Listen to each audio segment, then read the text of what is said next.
Baik, terima kasih Yang Mulia. Kami akan bacakan pledoi pada hari ini untuk atas nama klien kami Neneng Nur Hasanah.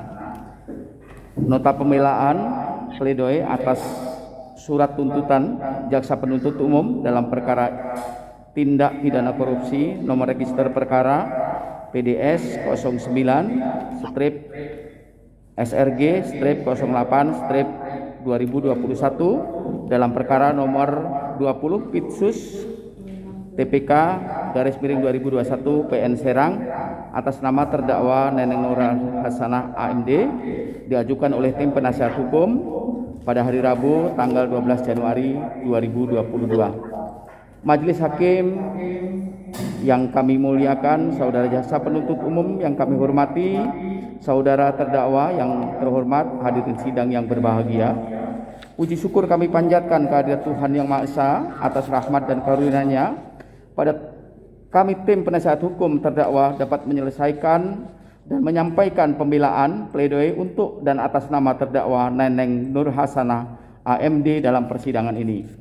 Sepatutnya pula kami menyampaikan ucapan terima kasih kepada Majelis Hakim yang terhormat, kepada saudara jaksa penuntut umum atas upaya seiring dengan rasa lelah sepanjang perjalanan proses waktu untuk pemeriksaan terdakwa, dan kami yakin semua pihak sependapat upaya keras disertai rasa lelah itu tidak hanya sekedar menjalankan kewajiban hukum semata, akan tetapi tugas mulia ini telah kita jalankan bersama-sama untuk tujuan yang sama, menegakkan kebenaran dan keadilan menurut hukum. Pembelaan ini kami sampaikan tentunya bukanlah semata-mata hendak membela kesalahan terdakwa agar bebas di luar pertimbangan hukum, akan tetapi suatu ikhtiar hukum agar sebelum yang terhormat majelis hakim memberi putusan telah terlebih dahulu memperoleh keterangan, gambaran, bukti-bukti segala sesuatunya dalam perkara ini. Pembelaan ini adalah salah satu alat atau kelengkapan peradilan membantu Yang Mulia Majelis Hakim untuk sampai pada suatu keyakinan, dan dengan keyakinan itu kesalahan atas satu perbuatan dapat ditentukan secara benar, adil, dan baik bagi hukum, terdakwa, dan masyarakat. Bahwa untuk memudahkan pemahaman pembelaan pledoi ini kami susun dengan sistematika sebagai berikut. 1-6 kami anggap dibacakan. Romawi 1 pendahuluan. Majelis Hakim yang kami muliakan, saudara jaksa penuntut umum yang terhormat, saudari terdakwa yang kami hormati, hadirin sidang yang berbahagia. Bahwa semenjak tahun 2023 terdakwa Neneng Nur Hasanah AMD mulai masuk bekerja di LPK Ciumas sebagai tenaga kerja kontrak atau TTK yang mendapat tugas di bagian staf kas sebagai teller, dan tugas utama terdakwa saat itu adalah menerima tabungan dan deposito dari nasabah. Bahwa dari awal terdakwa bekerja telah tersedia komputer, akan tetapi untuk pelaksanaan pencatatan dana nasabah yang masuk lebih banyak dicatat ke buku tabungan dengan cara manual, ditulis tangan, dan semua transaksi disesuaikan dengan pencatatan pada buku tabungan. Bahwa pada sekira tahun 2004 terjadi selisih antara laporan mutasi buku tabungan dengan pendataan pada buku tabungan nasabah yang ada di pasar. Selisih yang nilainya kurang lebih 300 juta rupiah ini telah diakui oleh saudara saksi Ratu Bariah selaku petugas yang melaksanakan tugas di lapangan. Setelah melalui pemeriksaan dari pimpinannya atas nama almarhum Turmono, saksi Ratu Bariah bersedia untuk mengembalikan dengan cara menyicil setiap bulannya. Akan tetapi semua itu tidak terlaksana. Bahkan ternyata yang bersangkutan memasukkan transaksi itu ke dalam data yang ada di komputer di luar jam kerja tanpa sepengetahuan terdakwa sebagai pihak yang mempunyai kewenangan dan bertanggung jawab. Hal ini terjadi karena saksi Ratu Bariah memegang kunci kantor secara sendiri. Bahwa pada tahun 2005 terjadi pergantian pimpinan yang dijabat oleh saudara TB Boyke. Perubahan pimpinan yang baru membawa angin segar bagi terdakwa dengan diangkat menjadi pegawai tetap di LPK Ciumas yang mengemban tugas sebagai kepala bagian umum. Akan tetapi prakteknya pekerjaannya yang dilakukan tetap bertugas sebagai teller.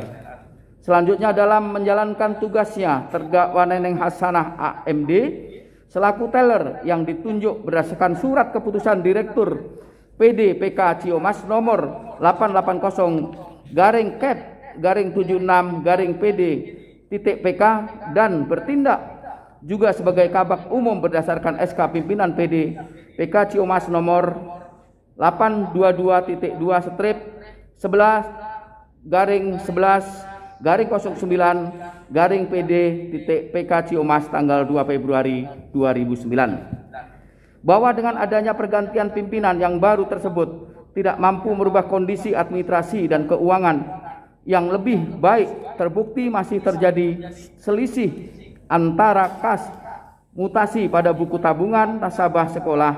Kejadian ini dilakukan kembali oleh saksi Raktu Bariah dan saudara Najamuddin, bahwa untuk membantu keuangan LPK Ciumas agar dapat mengembalikan uang nasabah yang diambil setiap saat, terdakwa Neneng Hasanah AMD telah melakukan langkah real dengan meminjam uang kepada pihak lain secara pribadi atas perintah atasannya, yang akibatnya saat ini terdakwa harus menanggung hutang ratusan juta karenanya.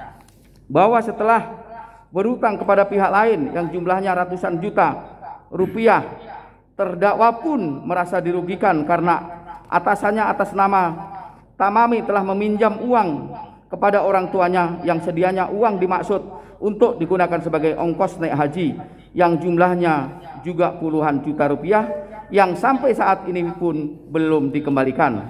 Bahwa untuk menanggulangi persoalan yang ada, maka manajemen mengambil langkah praktis dengan menutup selisih yang ada pada tabungan nasabah sekolah dan dengan cara membuka kredit dan pengembalian dana dari tabungan sukarela para nasabah.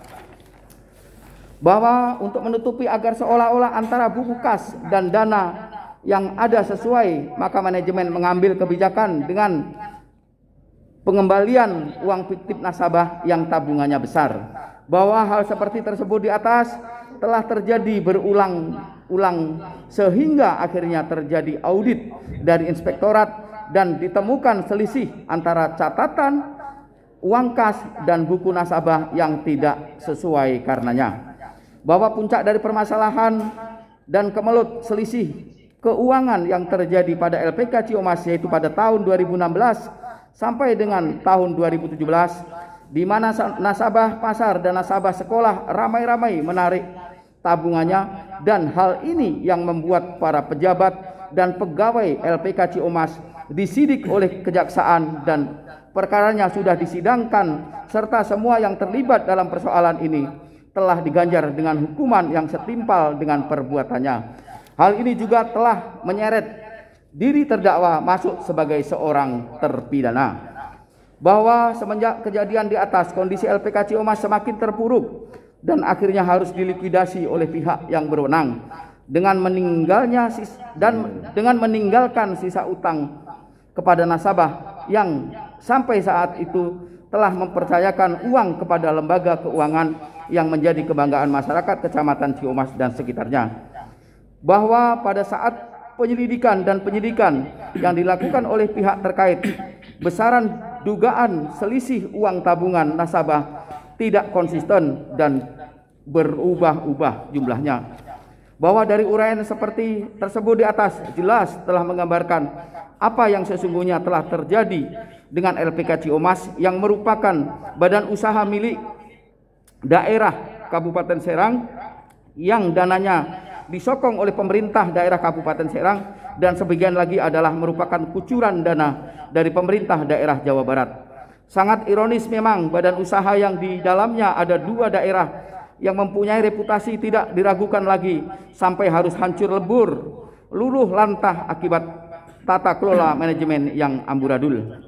Yang lebih memprihatinkan lagi, di akhir ceritanya LPK Ciumas harus menelan korban, yaitu seorang karyawan yang begitu loyal dan patuh pada pimpinannya dan harus disidangkan untuk yang kedua kalinya dengan satu rangkaian peristiwa yang sama, yaitu terdakwa Neneng Nur Hasanah AMD. Dilanjutkan Yang Mulia. Romawi 2 tentang surat dakwaan